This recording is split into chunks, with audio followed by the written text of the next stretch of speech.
de São Paulo e também a candidatura da ex-prefeita Marta Suplicy ao Senado.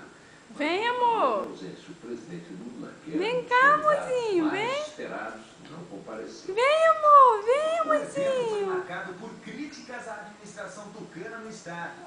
Muitas delas Vem, amor da partindo minha da vida. ex-ministra da Olha, amor, olha, Casa Civil, amor. candidata à presidência da República pelo PT, Dilma Rousseff. Vem, amor. Esse governo que governou São Paulo por 3 décadas não preparou São Paulo para o futuro.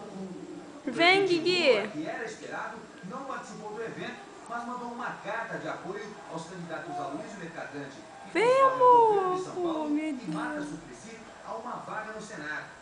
A ex-prefeita respondeu às declarações do deputado Ciro Gomes de que o candidato tucano José Serra é mais preparado para o cargo de presidente do que Dilma. E não adianta vir falar que não tem experiência política, Dilma. Porque o Lula disse o contrário. Vai ser ruim, gente. Porque ele não tem experiência administrativa. Um tornado que se formou hoje no sul dos Estados Unidos destruiu pelo menos 30 casas e deixou diversas pessoas presas sob os escombros. O redemoinho, com 1,5 km de diâmetro, atravessou o estado do Mississippi. Vem, filho. De surpresa, Vem cá na mamãe, vem. para resgatar os moradores.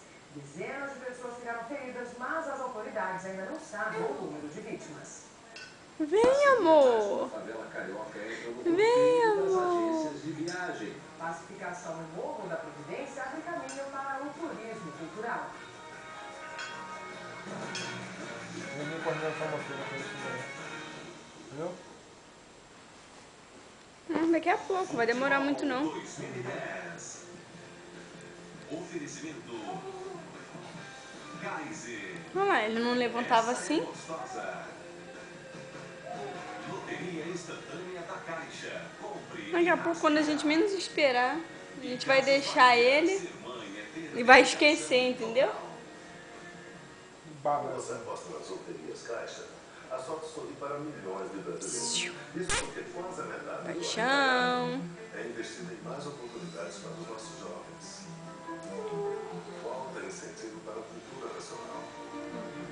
Ajuda na conquista de medalhas para os nossos atletas e de mais dignidade para os brasileiros. Acredite, da sorte todo mundo é igual. Loterias Caixa, você ganha e o Brasil também. Nós vamos viver os fatos de dentro para fora. O moleque está tentando fazer um bloqueio na rua.